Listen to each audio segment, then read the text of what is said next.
Happy New Year to everybody. Lawi Sound Doctrine Hub. Wivuma 103, the adult radio for the young at heart. My name is D.D. Ngogankosi. I'm your host. I'm going to be with you. Nobabu Koza, Nobabu Mhlong, Kozilamule Hora, Lesi Kombisa. Thank you, Daviola. Thank you for the great job. And a Happy New Year, my brother. And we're looking forward to great music as the year goes by. Siyabonga kakhulu umsebenzi omuhle hamba phumula mfana nathi ke sisazoqhubeka la ugcine khona. Sanibona bafundisi bami, sanibona namuhla niphile kahle. Siyabingelela mfundisi Ntambama kwi Sound Doctrine Hub. Impela inkosi isithandile. Unyakeni omusha nathi sisho kanjalo sithi Happy New Year. Happy New Year baba Mhlongo. Mfoka Khoza siyazi ke wena. Uke wathi uthatha ikhefu impela uyothi happy new year. Welcome back. Siyayibonga inkosi umusa wayo omkhulu ukuba khona nje unyaka uqala abantu bayaphela la emgaqweni.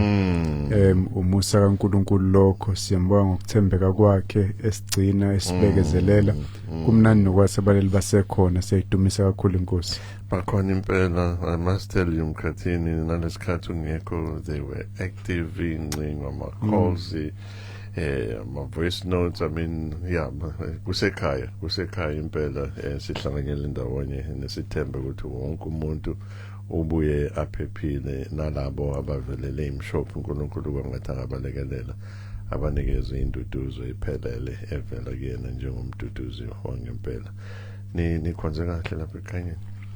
Yes, khonze kahle kakhulu inkosi nathi njalo ngamasonto ngo-11 kuya ku-1 suke sihlangene kumnandi nokubona abalaleli besivakashele. Ibandla livala uDisemba wonke siyahlangana sikhonze noma kukhona abahambile mabakhona bayaqhubeka. Siyambonga uNkulunkulu ukuthi unathi sivuselelekile nje siyabonga. Yeah, we had a lot of people. You wouldn't say abantu basemakhaya bahambile usuku lenkonzo abazalwane babuyile. Usually the first Sunday of the year akuvamile ukuthi attendance ibe ngalendlela ngayo. Siyambonga uNkulunkulu njengoba nikhonzeke kahle lapha eMontclair. Mfundisi sikhonzeke kahle kakhulu njengoba umfundisi ke washo lapha e191 Wood Road eMontclair Sound Doctrine Fellowship.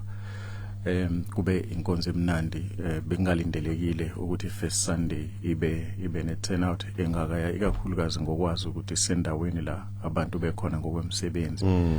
Kube intokozo kakhulu kepha kakhulu esikuthokoze kakhulu ukukhuluma kwenkosi isikhumbuza ukuthi sisakhelwe emapillars amabili uthando lukaNkulunkulu Baba nothando lukaNkulunkulu Christ. Yonke into yakhelwe lapho. Sifunde kakhulu umfundisi nokubheka ukuthi thina lwethu uthando lwakhelwe kuphi. Siyambonga simakade. Nabazalwana abazivakashele usually njemani ngiyaye ngithanda ukuthi sithole go ahead yabazalwana ukuthi singababiza emoyeni kodwa bayazazi ke bona. Angikwazanga ukukhuluma nabo ngezathu ezahlukahlukene impela kepha siyabonga abazalwana abasivakashele. Ngiyazi nje omunye wabantu ojabule kakhulu namuhla ivakashi uSesimethi uNkulunkulu umbusisile kakhulu namuhla ngesinye seyivakashi sibe nazo.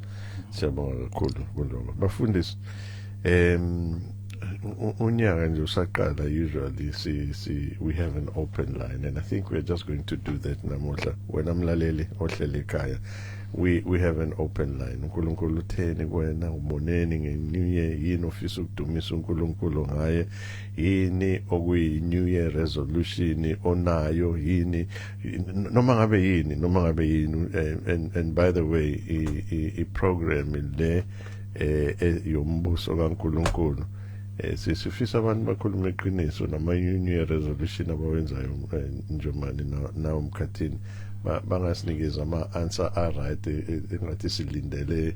We're not writing a biblical exam. Sifuna amaqiniso njengoba njalo laba bakwazi ukulekeleleka khona bengenzi kahle bakwazi ukwenza kahle. So would like to know ukuthi ngempela onyakeni ka-2025 uNkulunkulu utheni kuwena, uboneni, yini oyifundile, yini oyijabulelile, ukubusise kangakanani uNkulunkulu, isandla sakhe siqine kangakanani phezu kwakho, wazibona kwangathi uSimakade akasekho nawe yini that you are looking forward to sizongena ku-2026 nathi sila studio, what is it that we can pray with you about? So tonight or this evening we have an open line esifisa ukuthi sikhulume nawe wena mlaleli. So khuluma nawe lapha ku-073 709 1991 073 709 1991 noma sikhulume nawe ku-086 1010 300 086 1010 300 noma khona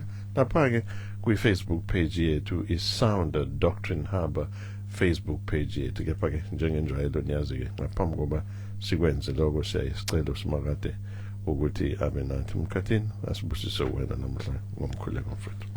Siyakubonga uNkulunkulu wethu ngokuba idwala laphakade, uNkulunkulu ongaguquki obuyena izolo sewuyena namhlanje naphakade, noma amakhalenda eshintsha nabantu beshintsha nezimo emhlabeni kunokuguquguquka.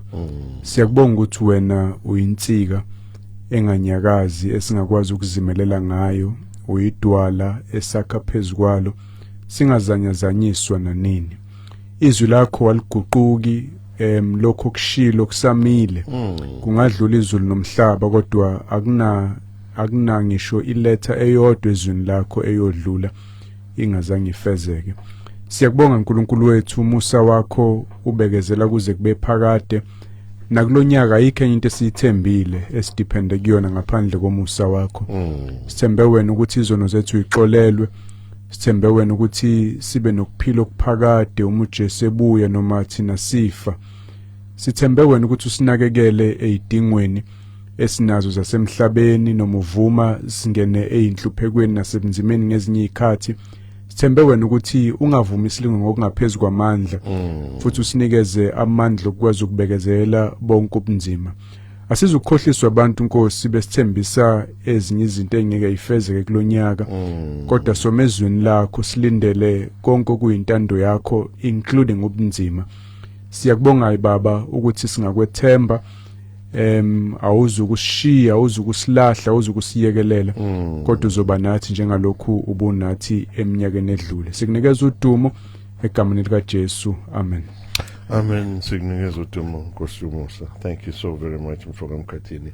Wena-ke mlaleli, as we said, we have an open line today ukuthi uNkulunkulu yini noma abe yini ayibeke enhlizweni yakho. Kungenzeka nje uNkulunkulu ubeke umkhuleko kulonyaka siuqala lo nyaka, wena-ke uzokwazi ukuthi ngalomkhuleko uNkulunkulu awubeke enhlizweni yakho kusizakale umunye olalela. Start na umlaleli wethu uqala simamukele. Ngiyacabanga ukuthi lo uMam Pearl.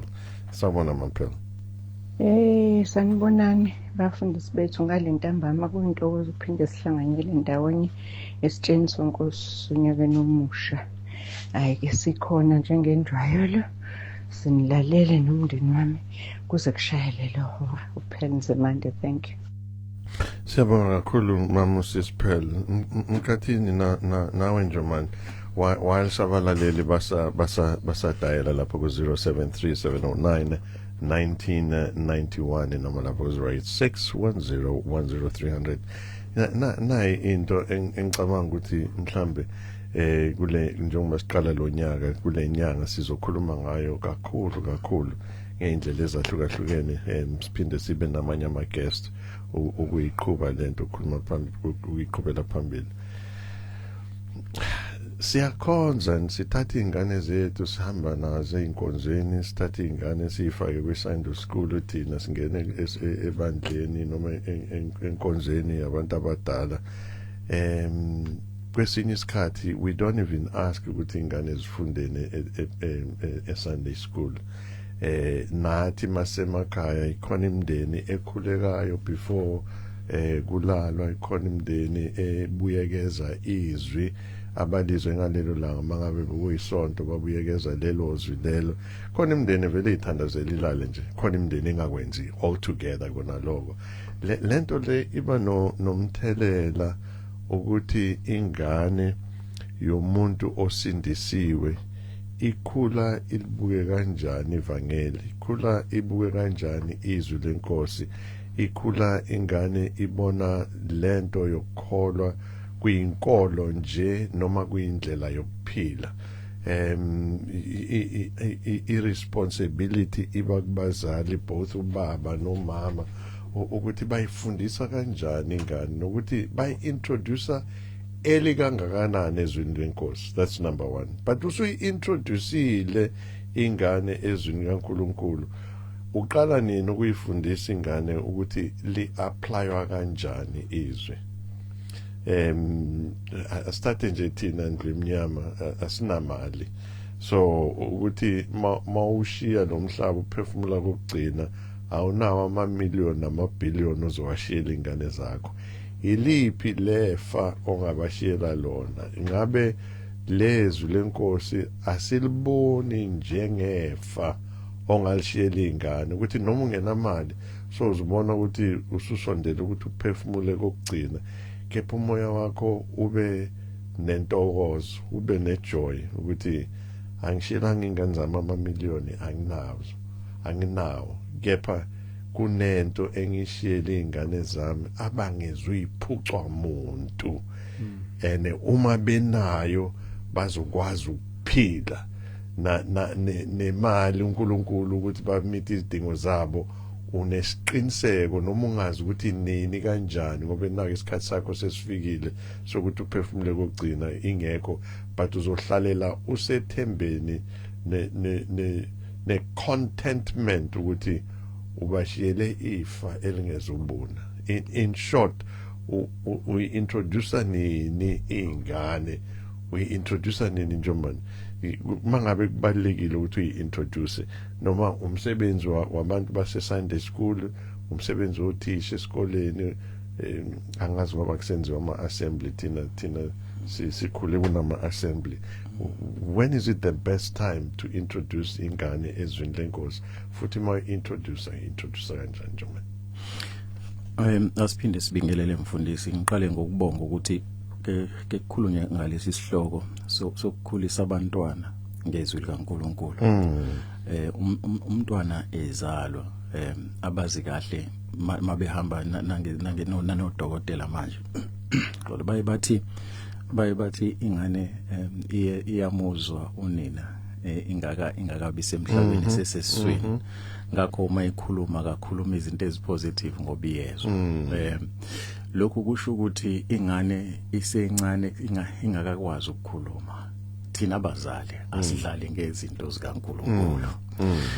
Thina abazali asidlali ngezinto zikaNkulunkulu. Lokho mfundisi asikwenzi ngoba nakho nje siyenza ngoba siyakubona ezwini likaNkulunkulu ukuthi kuyi responsibility yethu lokho njengabazali ukuthi sifundise abantwana izimiso zikaNkulunkulu. Uthi uNkulunkulu mawukuthi thina siyamthanda yena, asikwenze lokho sidlulisele ebantwaneni. Ngizwa nje manje athi kuyi responsibility ukuthi ngezona necessarily izimiso zikaNkulunkulu. Can we get some clarity on that? Izimiso zikaNkulunkulu ke lesimfundisi esikhuluma ngaso ikho konke uNkulunkulu asiyala ngakho ezwini lakhe. Njengoba kunjalo ukuthi lokho esikubona ezwini lakhe sikuphile njenganalokho efisa ukuthi sikuphile, kungekona ukuthi siyakuphila in compliance, sikuphila ngoba kuphila ngaphakathi kuthina. Siyakubona ke lokho umfundisi ezwini likaNkulunkulu. Mhlambe kuhle ukuthi umlaleli naye simsondeze eduze ezwini likaNkulunkulu sikubona. uNkulunkulu uthi uma ngabe ekhuluma nesizwe sakhe abethanda ukuthi sibukele kakhulu kusona ngokwakhe ukuthi uNkulunkulu uthanda ukukhonzwa kanjani. Uthi uyathandwa ukuthi umuntu amkhonze, amthande umuntu, amthande ngayo yonke inhliziyo yakhe nangawo wonke umphefumulo wakhe. Mhlambe ke mfundisi ngicela ukuyifunda ebese sakhelela kuyona. Incwadi kaDeuteronomy esijwayele kakhulu uDeuteronomy 6 amavesi ukuqala kuverse 5 kuya ku9. Uthi ke nina ke sizwe sami nathi siyisizwe sakhe ke manje ngokukholwa kuKristu Jesu. Uthi mthandeni uSimakade uNkulunkulu wenu ngayo yonke inhliziyo yenu ngawo wonke umphefumulo wenu nangawo wonke amandleni. Uthi ke lamazwi ke Israel sizwe sami ngikuthanda kakhulu ngengikuyala ngawo namuhla mawahlala enhlizweni yakho. Uverse 7 uthi ubafundise wona abantwana bakho, uwakhulume lapho uhleze endlini yakho, nalapho uhamba endleleni lapho ulala nalapho uvuka athi uyakubophela abe uphawu esandleni sakho abe isikhumbuzo phakathi kwamehlo akho owaloba eziziyeni zomnyango wendlu yakho nasemasangweni akho kulombuzo obubuza ke mfundisi le okhuluma ngayo ihlala kakhulu lapha ku verse 7 ethi njengomzali njengoba sithi umdlalisa umntwana uyenzani engakwazi nokukhuluma umdlalisa ngezinto zikaNkuluNkulu mase ubona ukuthi uyezwa umfundele izwi umfundise umntwana uthi ubafundise wona abantwana bakho uwakhulume lapho uhlezi ekhaya akudliwe izwi likaNkuluNkulu abazali abadle izwi likaNkuluNkulu nabantwana noma kuthiwa niyaphuma namhlanje namfundisi izingane sezihamba ziye ema crash zihambe ziye ezikoleni zihanjiswa obaba nomama asikhulume ngezwi nomntanami angimnikeze ithuba lokungibuza ukuthi baba waye uJesu wayeneminyaka emingaki kade eqala ukukhuluma nabafundisi ngimphendula umntwana ngimkhombe ezwini ngoba ngiyamkhulisa lo mntwana sihamba siye crash uhamba umntwana mangabe icrash noma ngabe esikoleni sikhuluma lelizwi uthi lapho ulala lento isho ukuthi kusukela ngivukele ekseni nomntwana noma sesibuyele ekhaya uma ngabe sesibika siyemkhulekweni ngaphambi siyemkhulekweni soke sidlizwi soke sifundisana izwi ngemnikeza ithuba nami ngifundisa izwi ngumzali uthi nalapho uvuka lento ke mfundisi ithi as abazali sibafundisa abantwana izwi ngokuNkulunkulu mafunda lo verse 7 uthi simfundise 24 hours ngivuka ekseni kade ngimfundisa lo mntwana sahamba naye siyapho lapho siya khona lo mntwana ngimfundisa izwi sabuya sazohlala ekhaya ngimfundiswa izwi kulalo la ekhaya ngifundisa izwi masivuka ngakusasa sivuka ngalo futhi Mkhathini ngizothatha lo mlaleli lapha ngifuna ukwazi ukuthi ku-practically kangakanani and ukwenza kanjani 24 hours ukwenza through i-application through izinto ezenzeke empilweni ukufaka uNkulunkulu kuzona noma ithi lento fanele ingane zimemorize iBhayibheli sababona abantwana bamaSulumane bakwenza lokho bamemorize iQuran from eqaleni until the end ukube kuyiBhayibheli lubi Genesis until Revelation ku practical kangakanani ke pastor nangumlaleli asikwamukele emoyeni sawubona baba umfundisi unkosi baba umfundisi ukhoza baba umfundisi umhlongo nothimba lonke leSound Doctrine House asibingelele legameni lenkosi yethu Jesu Kristu kumhla ka4 January 2026 enyakeni omusha happy new year amen happy new year baba umyeni nginalokho baba nje enhlizweni yami kakhulu makuqala lo nyaka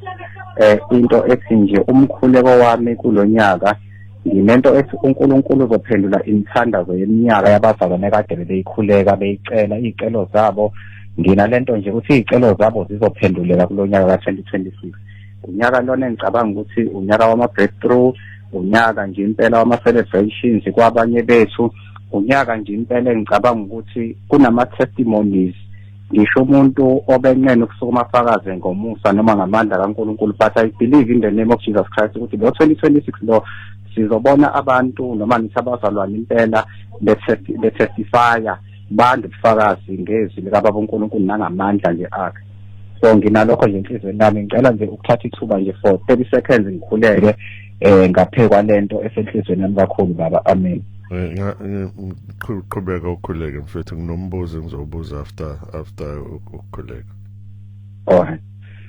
uNkulunkulu ongoyise wenkosi yethu Jesu Kristu ungu-alpha ungu-omega uyisiqalo uyisiphetho sezinto zonke wena uNkulunkulu odalile izulu kanye nomhlaba nakho konke baba ekuqaleni konyaka uNkulunkulu siyathandaza ku 2026 masoqala okokuqala baba sibonga umusa namandla akho Nkosi sibonga uthando uNkulunkulu osithanda ngalo impela uNkulunkulu nezwi lakho liyakufakazela ukuthi walithanda izwe kangaka baba waze wanikela ngendodana yakho ukuba yilowo nalowo okholwa yiyo abe nokuphila okuphakade kodwa angabhubhi Nkosi baba sithemba izwi lakho uNkulunkulu sifisa ukulonyaka ukuyi-aligna nezwi lakho Nkosi sifisa ukuthola i-direction from you baba wethu onamandla onke siyazi baba wethu ukuthi konke baba kusebenzelana kube ngokuhle kulabo abakuthandayo nababiziwe ngokwecebo lakho Nkosi baba izwi lakho simi ngalo, izwi lakho sifakaza ngalo, izwi lakho sinqoba ngalo Nkosi, lize lithi izwi lakho uma wena baba wethu osezulwini ungakithi ubani ongamelana nathi na, wena ongayigodlanga yakho indodana kepha wayinikela kithi sonke, bese lithi pho ungahlala kanjani baba uNkulunkulu egameni likaJesu ungasiphi konke kanye nayo na. Ngakho uNkulunkulu we pray for icelo zabazalwane bonke uNkulunkulu baba wethu egameni likaJesu Kristu. Abanye bethu baba bafisa ukuthi kunyaka uNkulunkulu beqale benza amalungiselelo ngisho emshado baba, abanye bafisa ukuthola imisebenzi akade beyibheka yonke leminyaka sonke lesisikhathi baba, abanye bafisa izinto eziningi inhlobonhlobo, bafisa ukuthula ngisho emakhaya, ukuthula emsebenzini, ukuthula emshadweni yabo baba, bafisa nje uNkulunkulu izinto ezinhle nezinkulu kakhulu. Kodwa baba siyakholwa ngoba lithi izwi lakho baba wethu nakule ntaba baba wethu singathi ngokuleka uma sikhola enhlizweni singangabathi lokhu baba sikukhulekela nesicelayo sikholwa ukuthi kuzokwenzeka, siza kuba nakho futhi sesikwamkelisile baba ngegama lika Jesu Kristu. Udumo, inkazimulo, amandla, ubukhosi nesibongo sonke zine zakho ngoKristu Jesu kuze phakade. Amen. Amen baba. Amen. Angisazi ubuza umbuzo usukhulekelile. Uthintile lapha emkhulekweni wakho. Bengifuna ukwazi impela ukuthi wena yini le testimony ozosinikeza yona. Kodwa ngizwile lapha emkhulekweni. Lo siyoke kwa offset lo. Yabo Mkhathini bengibuzile la ipracticality yalethu ukuthi practically kangakanani futhi yiziphi izindlela umzali angakwazi ukuthi ayenze uverse 7 ngawo afundise ingane evuka ekseni behamba bexoxa benza zonke lezi zinto. Lokho ngikubuza in relation Mkhathini, and I think wonke umuntu olalele uyazi ukuthi ingane zethu zispend isikhathi esingakanani ezincingweni kwi-social media na ku-TV ziseseyincane. I mean mina ngibona abazukulu bami lapha ekhaya bashintsha i-remote bangayibhekanga like literally ila isandleni bapress ama-button babhale yonke into, you know, that's how techno savvy ingane zethu zinga i-practical kangakanani lento Mkhathini? I-practically uma umzali eyibona ibalekile, iqiniso ukuthi abazali bayayifundisa izingane izinto abayibona ibalekile. Abaningi babona isikole sibalekile, ngakho bayasithola isikhathi sokukhuluma ngesikole nezingane. Babona ukuba nemali kubalekile, bayenza indlela yokufundisa ingane ngeindaba zokuthola imali nemisebenzi nani, bayiprepare ingane for lokho. Inkinga abaningi abazali abayibona indaba yensindiso ibaleke ngokwanele. uMark 8 uyayilungisa leyo nto uverse 36 ngokuthi athi ngokuba kuyakumsiza ngani umuntu ukuzuza izwe lonke alahlekelwe ngokuphila kwakhe na. Kuzomsiza ngani umntanakho ukuthola OA, athola scholarship nebasari, afunde ema-university aphezulu, athole the best job, abe nemali yonke, abe yibillionaire ekugcinina ehayidesa esihogweni. Umthande kanjani umntwana omthumela esihogweni wena ngoba ukhulume ngemali, wakhuluma ngemfundo, wakhuluma ngokuhlakanipha kwasezweni, wangamtshela kodwa lokho kuzomenza sindiswe. Iqiniso ukuthi uma ukubona kubalekile uzokwenza. Ziningi indlela mfundisi njengoba usho uverse 7 mayithi ubafundise wona abantwana bakho, uwakhulume lapho uhlezi endlini yakho nalapho uhamba endleleni nalapho ulala nalapho uvuka. Ukhuluma mhlamba lokho esingakubiza nge-informal education eyenzeka ekhaya. Ngesikhathi niyiphila lento le, nixoxa konke enzekile kuwena, wena usuba ngoNkulunkulu.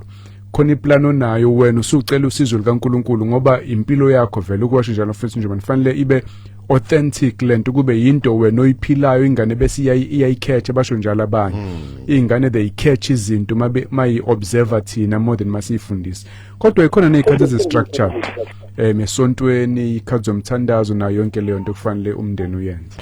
Asikwamukele emoyeni sabona. Nkosi yami ayibonge inkosi. Happy New Year egameni lika Jesu. Happy New Year baba Majola. Amen. Amen. Nomusha baba. uNkulunkulu ngene nathi inkosi yami kuhle konke asibone ngalutho lobi. Siyambonga simara. Siyakholwa nani kube njalo nasemndenini. Kube njalo impela. Mina nje iPitoli veludile lonke. Bekumnandi impela. Emndeni hlangothi zombili ibivakashile impela kumnandi. Siyabonga kakhulu inkosi yami. cha ngifuna ukuthi indlela esengihlahlele ngayo ngizele ukuthi nizoyinweba sometimes unyaka nje mhlawumbe uma uqhubeka kodwa nje nesiqale ngakho ikhona kubaluleke kakhulu ngibona sengathi mina sathi khona la isketch ekhona ekhulisela abantwana bethu ngoba uNkulunkulu nangendlela okufanele bebekhula engqondweni kutshaleke inhlonipho nokuyiphatha nokwesaba uNkulunkulu. Siqala thina ingane esekuthiwa esingene next stage ayisabambeki siqala ukusukuma kusho ukuthi sisukuma sekulate lento lofanele siyenze eqaleni sesiyenza manje uthatha induku mhlawumbe uthatha ibhandi ingane uyayishaya usushaya ngesikhathi esirongi ngoba wena ohlulekile lo muntu kube umkhulisa ngalendlela bezobe nesifika kulesi sikhathi umqondo wakhe wonke ufocus kuNkulunkulu ufocus nasekuyiphatheni nasekuhlonipheni ngicabanga ukuthi leli phuzu uma besingakhuluma ngalento sometimes abantu abaningi bebezobuya uma lithi nje izwi lenkosi umfundisi ingane la ulala la uvuka lento uyitshale engqondweni ukuze nekufika isikhathi noma ngabe bahamba abazali bathathwe inkosi kodwa lengane ingasuke endleleni yayo indlela efundiswe ngayo ngicabanga ukuthi iphuzu babelibalekile kakhulu leyi okufanele ngathi lingatshaleka liye ngokuyetshaleka uyabona abantu bedumisa enkonzweni kunje ayana kodwa ingane isela emakhaya usathana unazo lapha TV utshala izinto ezirong kuzingane usisukume thina sometimes sekulate inkosi yamangazi nje sibaluleke kakhulu kodwa ngifuna ukuthi baba inkosi babukhoza babunjomane nemndeni yenu besikhuleka uqala unyaka odlule uzowaphela siyazi ukuthi ube nenkinga eziningi usathane elwa ezama ngayo yonke indlela uNkulunkulu wangenelela kanye nabalaleli abalalela lolu hlelo ngithi inkosi yami kulonyaka uNkulunkulu akanigcine uNkulunkulu akanidoswise noma ngabe zikhona izimpi usathane ahlome ngazo afisa ukunihlasela ngazo amandla kaNkulunkulu azehlule zonke izibhidlize zonke imiqhubeke nalolu hlelo nje baba akubanga ukuhlonipha kwenu noma ukwazi kwenu ukuthi niyothenga lesikhathi lapha emsakazweni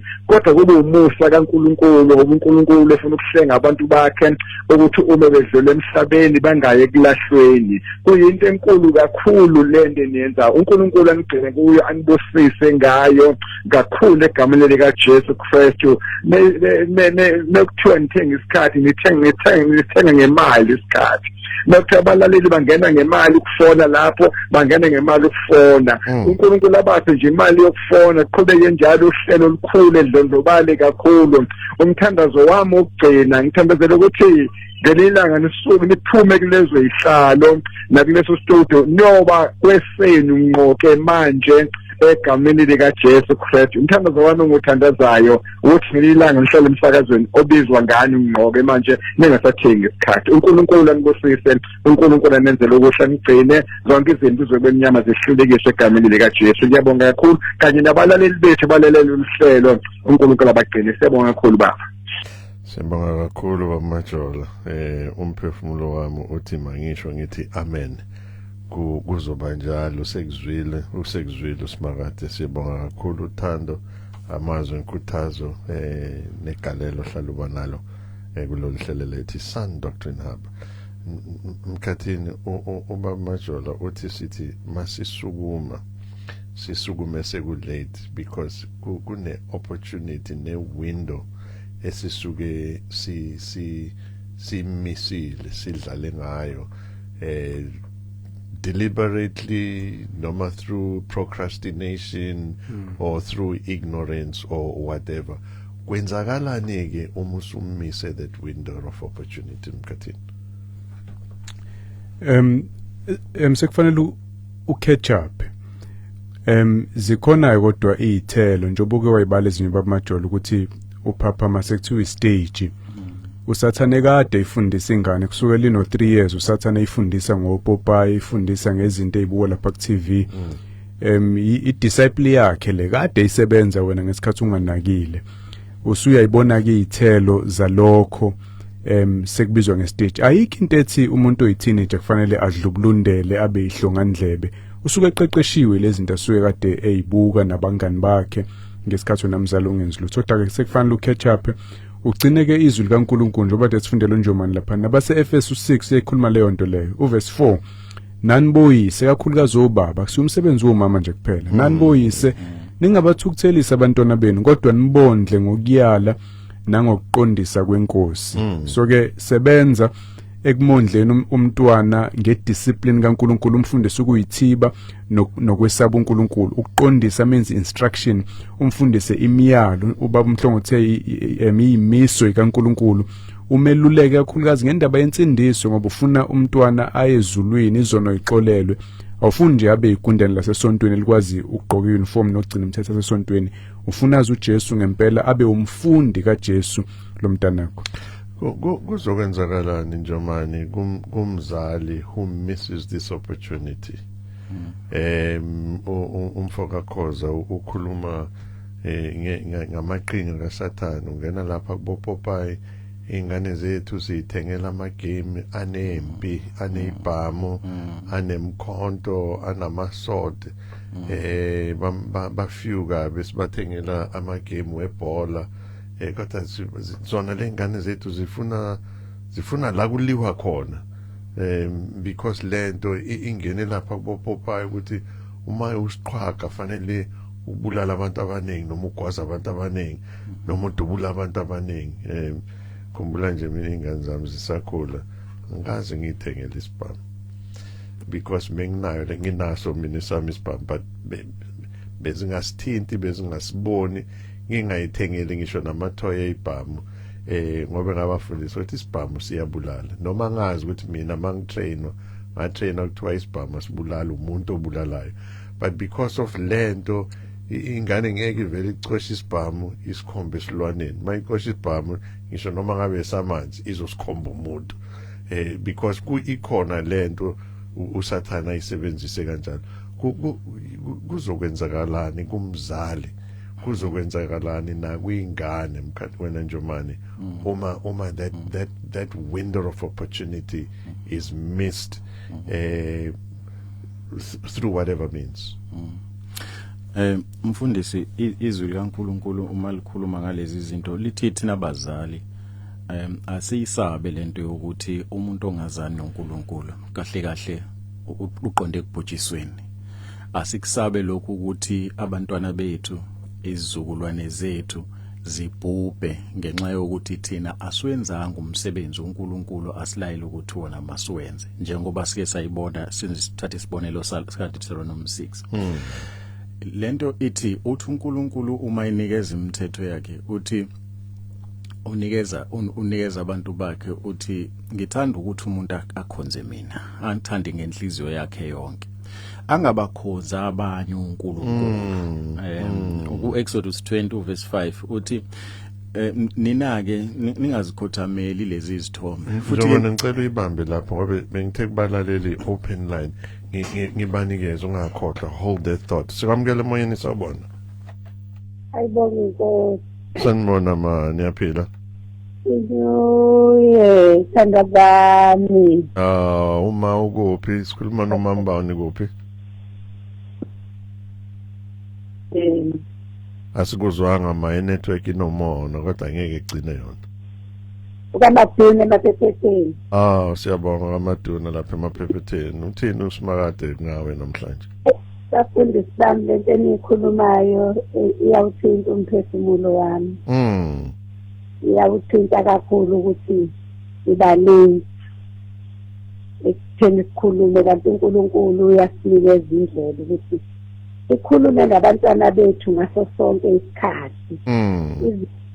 Izinto kuthiwa sikhulume sine sibadala sifundise amadodana ethu namadodana ethu nabazukulu bethu kodwa sikwenzi lokho. Yamnquma uNkulunkulu ukuthi lo nyaka njengoba uqala nje sengathi uNkulunkulu njengoba esekhulumile ngoba uNkulunkulu uyasivusa njengamanje uyasinyakazisa ngoba sisebuthongweni ukuthi yasiqale asifundise singancedi abantwana bethu sibanikeze lokho okufanele okuzoba njengoba unkositadesho ngithi yiliphi isathini esilishiya nabantwana bethu ngoba sinamali basakhona ngeke baliphucule lokubafundisa ngoNkulunkulu wabadalayo bakwazi ukuthi mabehleli la emhlabeni bazi ukuthi kukhona obemesabayo uthi uNkulunkulu ezini lakhe bonke abamesabayo abayisela lutho kusho ukuthi nathi sisela nje ngoba asilesaba uNkulunkulu mase saqala samswela samsaba ngeke sisele kuthiwa amabhonge ngonyama ayaswela alambe kodwa abamesabayo abaselutho luhle oluqondene noNkulunkulu hayi izinto zezo ngoba umunye mhlawumbe uzothi makhulunywa ngendaba yokuthi abone izinto zomhlaba khuluma ngalezi zinto khuluma ngezinto ezithokozisa uNkulunkulu uma sizenza iphinde phambili lokhulume ngendaba yokuthi sengathi kungaba khona eyeni i-radio station nami ngithi phambili yime khona ngoba ngempela kusho ukuthi fodla nje sidle sisifuthe singajahe isikhathi ukuthi hayi naso isikhathi siyaphela awu Nkosi uNkulunkulu enze ngomusa wakhe kube njalo kuthi umlomo uyadala. Siyabonga kakhulu mama, sibonga kakhulu nakwena ngisho njalo ngithi amen. Bafundisi bami na umunye umlaleli uthi ngibingelela abafundisi bami kuyisibusiso kuba nani ngilalele ngise BB lapha Baby Bakery Sydney Road kusho Ntshangase usenzo lensizwa belungu bayibamba iphansi impela nangoChristmas ibusebenza nanamuhla iyasebenza. Siyabonga mfethu sibonga nje ukuthi uNkulunkulu uphila umsebenzi kanti ke uyakwazi ukuthi usemsebenzini uphinde utune in. Siyabonga kakhulu mfowethu Ntshangase. Ukhayelethi kaMthimkhulu uthi uKristu inkosi uyabusa enhlizweni yami. Siyabonga ukungena onyakeni omutsha siphilile nani nisaqhubeka usondla ngezwi lenkosi. Mfundisi ibhlungu lento okhuluma ngayo kwabanye abazali abakhulise izingane zabo ngenkolo bekholwa ukuthi azinakucazuke kuyaba kuyo azinakucezuka kuyona njengoba izwi lisho kwizaga kodwa ke bakhule bakhethe okuphambene completely nezimfundiso zevangeli umzali akhulise ngazo. Lapho ke njengomzali ubikela uNkulunkulu ukuthi nguye ozoqondisa ngemkhuleko. Usho njalo usenzo kaNtsangase naye uthi kunjalo uvumelana nomama uMthimkhulu. Umama Bongi Maphumulo kanene uthi happy new year bafundisi bami kuyintokozo ukuba nani nakunyaka omusha bese ugayi kavezi inkakha le ithi siyabingelela abafundisi nokubalaleli sijabula nokubona umfundisi ukhoza ese umqemani umqemani impela uke wadlula lapha esikhaleni sakwaNtombela. Welcome back Mkhathini kusho ubaba uVezi uthi sibonga ukunikwa ithuba lokubeka izifiso zethu njengoba uqala unyaka. Esami isifiso ukuthi uNkulunkulu asipha amandla okuhlukana nempakamo sikwazi ukuxolisa nokuxolela labo esike saphambana nabo. Ngifisa nokuthi kuphela ukucwasana noma ngabe yikuliphi izinga lempilo singacabangi ukuthi uxolisa ukuzehlisa kepha sazi ukuthi esikhundleni sokuzehlisa ilapho sikhula khona. Siyalithanda uhlelo lwenu bafundisi awukodwa sengathi ihora lilodwa lincane kakhulu. Kufuneka umkhuleke lapho Dweba kufuneka umkhuleke impela nale mfala kahlana kuyona esihlalisa la kepha ngiyazi ngomkhuleko konke kuyenzeka. Uthoko kaMvuleni uthi compliments bafundisi bami nakulonyaka sikhona ukunikela ngalo uJehova niphathise kona nesibusiso nonjabulo kaMwela singamazibuko dadethu happy new year to you. Uthi greetings bafundisi bami ngibathandayo happy new year nango 2026 ngisumkhonzi ngiyakholwa Sound Doctrine all the way siyazi ntombi we've never doubted that. Uzifikile kaMolane lapha eMgungundlovu uthi ayibonge ngiyabonga uJesu bafundisi engibathandayo engiyabingelela onyakeni omusha sibonga umusa kaNkulunkulu ahambe nathi wasilondela nazinceko ezenkosi. Sikhuleka ukuthi anigcine njalo nisondla ngezwi eliyiqinisho kusho ZP kaMaulana lapha eMgungundlovu. Sikwamukele nawe moyeni sawubona. Yebo sanibona baba njani? Siphilile ntombi, sikhuluma nobani kuphi? Umahle wakajili la eJoshdale Hammersdale. Uyazi ukuthi lapha eHammersdale from Sunday yokuqala kaNovember le imfundiso zizobe zikhona full time every Sunday njengoba senza every Thursday. Ngiyathemba ngelinye ilanga uzosivakashela ntombi. Yebo. Kulungile uba umnjomani unayo yonke imininingwane yakhona ukuthi isiphi lesikolo esobe sikhonzela kusona uzokwazisa. Uthini usimakade ngawe namuhla ntombi? Yebo baba ngithi naye ngiphakamisa umbanga kakhulu uNkulunkulu kulenyaka wonke siphuma kuona esigcinile kulezi bonke engaka esihlala nje ngaphansi kwazo la eJoshdale. Ngibonge nokukhulisa kahle nabantu abami. Njani khona nje nangamagqubu nangakho konke nginomntwana mina ubaba wakhe uyaphila uyasebenza usebenza ka-Transnet. Kepha ingane selokhu yabasesini mina akakaze azakhiphe ngisho isenti akakaze aze ayondle ngisho nangusheleli namhlanje ingane na-13 iye-high school njengoba nje iy'nsuku zesikole sodele kuvula uqala isikole yoqala i-high school. Ubaba wakhe nje akakaze uyakholwa ulazi ivangeli iBhayibheli sonke lisisi kuya kwisambuzi. Manje ngineshoyo ukuthi uvunulile uyahamba umhlangano phansi kepha ingane akayazi ukuthi idlale. Kepha ngithi ngoNkulunkulu emkhulu emuhle lo baba ingane yami namhlanje ineminyaka 13 kusasa nje yoqala i-high school ngiyayibhalisa nje i-high school yonke lapho singathemba ukuthi uNkulunkulu uzangenzela yona usazongikhulisela nje yona. Angiphilisele yona angongele yona ngicela nje angifihlele yona. Ngiyabonga kakhulu bo baba ngakho konke emsebenzini khulekisa ngakho nisiyala ngakho ngithi uNkulunkulu alibusise bo baba siyabonga kakhulu. Bonga thina kakhulu na into engayisho wena akukho kumele kukhathaze njengoba ngikuzwa nje ukhathazeke ngalutho because uma ubheka i-track record kaNkulunkulu for the last 14 years ngiyazi ukuthi ingane yakhe na 13 years kepha for the last 14 years uNkulunkulu ukhombise ukuthembeka ngendlela eyisimanga. Now angithi ku right nje ukuthi sambe senze ingane but uNkulunkulu uthi uyena ovula isibeletho uyena ovala isibeletho uyena uNkulunkulu osiphi ingane eziyisibusiso kithini. So uNkulunkulu ngeke avule isibeletho akuphe ingane angazi ukuthi yena lesipha kuphe sona uzosigcina kanjani. So if you look back the past 13 years mungazi ukuthi high school uzoyikhokhela ngani bheke emuva for the past 13 years ubuke nje i-track record kaNkulunkulu njengoba siyizwa uthembekile yena. If he has done it in the last 13 years or 14 years, watch this space 2026. Bafundisi bami angidedele nina baningi abazalana sebaphawulile njomani kunale thought bosinikeza yona lapha ku Exodus chapter 5 ngalobungozi nento ezokwahlakalela izingane nabazali if they miss that window of opportunity. Mfundisi uExodus 20 usifundisa into yenye ukuthi uNkulunkulu uthanda ukuthi konke kube ngaye kufundwe izimiso zakhe nathi singabazali sifundisa abantwana izimiso zikaNkulunkulu.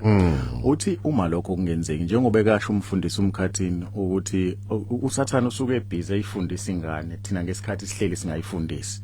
Uthi ngesikhathi uSathane ayifundisa uyifundisa yonke imikhuba yakhe.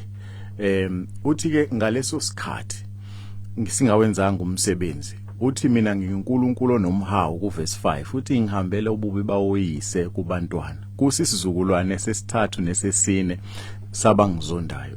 Leyanto ithi mfundisi ngesikhathi singakwenzi lokho kuxisheka imfundiso embi ezingqondweni zabantwana. Uma thina singabafundisi okaNkulunkulu kuzogcwala okubi okubalekisa abantwana kuNkulunkulu. Nangaphezulu kwalokho siyazi thina sikhule kanjalo sikhule sifundiswa izinto eziphambene nentando kaNkuluNkulu ukuthi kiwa uNkuluNkulu ngezinye izindlela siyazi ukuthi ziningi kanjani izinto esizifundiswayo sikufundiswa kuya khona ngamadlozi ngabanye abantu noma ngabanye uNkuluNkulwane uthi uNkulunkulu ngesikhathi lento itshaleke emntwaneni itshaleke igcile ngalendlela yokuthi kuba nzima ukuyikhipha uma isingenele yagcila kumntwana ebese ethi methwambela izono zawoyise kubantwana nasesizukulwaneni uthi ngendlela engena ngayo leyo nto ingena ize iyongena ngisho esizukulwaneni uNkulunkulu enguNkulunkulu akazi ukuthi ngoba lento yatshalwa umzali akuyena umntwana wazikhethela ingane izoba rebellious kuNkulunkulu ngoba ayimazi uNkulunkulu izofisa ukukhonza lezi ezinye izinto bese uthi uNkulunkulu ulaka engiyolithulela kulowo muntu lo mntwana lowo luyafana nolaka engiyolithulela kuwe ngoba ngihlulela ngokuthi ukholiwe inkosi uJesu thina sithatha kuJohn 3:18 ethi ongakholwanga inkosi uJesu sahlulelwe ngoba engakholwanga indodana yakhe ezelwe yodwa ukuthi ingane ngiyifundisa ukuthi ayikhonza amadlozi ayikhonze ngabanye uNkulunkulu uhlulela ukuthi ukholiwe yini kuJesu noma ukholwanga uJesu lo mntwana abese yakubhujisweni ulaka likaNkulunkulu bephezulu kwakhe ngenxa yomzali yesimfundisi asikwamukele emoyeni sawubona Sawubona philele nkosi yami sikhuluma nobani kuphi awumphazamisa umsakazo ngizwa nkosi ngithaniphazamise ngala bekade ngivula umsakazo hayi qhubeka mfethu sesikuzwa kahle ngicela nje ukuba anonymous kulungile anonymous no nginombuzo nje la ya umbuzo wami ukuthi ngiyayibona inkolo i-right sonke siyakholwa kodwa into engiyibonayo ngayo esikhundleni sokuthi i-unite ama-families mina ngokwami ngibona ngathi ya-divide mhlambe ngizokusho kanjani lokho uzothola ukuthi emndenini nizelwe nje niyingane omunye usezo mhlambe ngithi mase ngabe senikhulile omunye usezohamba mhlambe angena osindisweni omunye ahambe mhlambe ahlale khona la ekhaya mawukuthi mhlambe bekade mhlambe kade kuyiZayuni ngizosho kanjalo omunye aye kaShembe labantwana laba manje na ke uma uthi uyababheka abasangenelani ngoba uzothi lo mhlambe osindisiwe hayi mina angisangeni mina ekhaya nayo ukuthi nalona ke usezothi nama ngisezukuya phela kuwena noma mhlambe noma kwenzakalani so ngokuanalyze kwami ngihambe ngayihamba ngayibona ukuthi angazi umevangeli lafika kahle yini ukuthi uma uthatha inkolo le ekuthiwa usindiso umndeni wakho ulahle completely ngizothi completely ngoba phela uma ngabe sethi ekhaya mhlambe malo waseziyoni la ekhaya esaqhubeka nezinto akade zenziwa mase siyabathinta laba basebethi hayi asingeni thina lapha naye lo uzosho njalo phela lo uma ukuthi mhlambe umkami athi cha ngoba ke umkamfowethu uma ngabe ngenza into akezi mina kusho ukuthi nami angisezungena ngendlela engibuka ngayo ke mina kusuka sekuxatshenweke baqatshayiswa yini labantu inkolo ngoba akadinga ngafika inkolo bebe right angazi mhlawumbe ukuphawula kweni lapho kuthini kodwa mina nje ngendlela engibuka ngayo sengize ngifikele ukuthi ngiyinyanye into enenkolo phakathi ngoba lihlukanisa imindeni uzolalela emoyeni noma usaphawula kulungile ngingabamba inkinga mhlambe makukhona mhlambe la kufana engingafaka khona umbono ngenxa yesikhathi ngizothi lalela emoyeni lalela emoyeni mfethu okay siyabona ngifisa ukuvumelana no Anonymous ngifuna ukuvumelana naye kakhulu bafundisi lento ebizwa ngenkolo ibahlukanisile abantu it's a fact iqiniso ayiqali futhi manje ngathi siyibona nangesikhathi sika Kristu umubheka uMatthew 22 Matthew 23 uKristu ulwa nabefundisi benkolo iJudaism in fact uthi niphendula abantu nibafaka kule nkolo yenu nibaphendula babe yingane zika Sathane twice lento bebeyiyona before uKristu this is a topic for another day uKristu azange eze emhlabeni ukuzointroduce inkolo in fact mawubheka izitha zakhe abantu benkolo bebalwa noKristu ingakho bagcine abaholi benkolo kuyibona abamkhaphelayo bambulala. uKristu uzele ukuzo-introduce umbuso kaNkulunkulu. Yonke lento esezwini kaNkulunkulu akuyona nje inkolo njengoba sithatha inkolo as a religion, but-ke sesavumelana umhlaba sort of wavuma ukuthi Christianity is a religion. uKristu uzele ukuzo-introduce umbuso kaNkulunkulu. Iyofa yonke imbuso, ziyofa zonke inkolo, because abantu baye esihogweni bebiza igama likaNkulunkulu. Yena njengoba isho umzalwane lento akhuluma ngamaZiyoni, akhuluma ngoShemba, akhuluma ngabobani, akhuluma ngabani nabantu abasindisiwe, baningi futhi abazibiza ukuthi basindisiwe abayongena esihogweni nalento abathi insindiso ngoba babambelele enkolweni abambabalalanga embusweni kaNkulunkulu. Umubheka nalento abasindisele yona, basindiswe ngoba bexakekile, abasindiswanga ngoba befuna umbuso kaNkulunkulu. But isikhathi asikho to talk about this. Generally ngivumelana nawe mfethu ukuthi inkolo uma siyithatha loosely inkolo, it's because ivangeli la introducewa wrong ithina, la introducewa as an option yenkolo phakathi kweinkolo eziningi, kanti uKristu azange azo-introduce inkolo. uKristu uzo-introduce umbuso kaNkulunkulu nokubuyisela isidalwa sikaNkulunkulu asibuyisele embusweni kaNkulunkulu, hayi enkolweni kaNkulunkulu. Musu usembusweni kaNkulunkulu usuphila ngama-rules walo mbuso ongaphansi kwawo, and wonke ama-rules angaphansi kwalo ama-rules asezwini likaNkulunkulu. Lezwi kaNkulunkulu, it's not a book of religion, it's a book of the kingdom. It is prescripts and laws of people that should belong to the kingdom of God, but it's a topic for another day.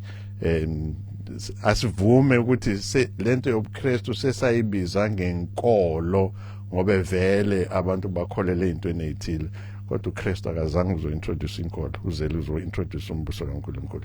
Bafundisi sisele a minute and a half, mkhathini asithathe u-30 seconds wakho, ngizopha noNjomane nayo wakhe bese siyayigoqa. I-unity ayisiyo into enhle sonke isikhathi, akukho kuhle ukuthi abantu babe united ekudakweni utshwala eshibhini. Kuhle ukuthi omunye abiye kutshwala baxabane naye bamzonde, so ukuhlukana kwabantu akuhleze kuyintembi. uJesu akalethanga ubumbano kubantu under any conditions. Kunama conditions la funa kube ne-unity khona. Uthi kuMatthew 10 uverse 34, ningasho ukuthi ngize ukuletha ukuthula emhlabeni, angizange ukuletha ukuthula kepha inkemba. Yebo ngize ukuphambanisa umuntu noyise, indodakazi nonina, umalokazana nonina zala.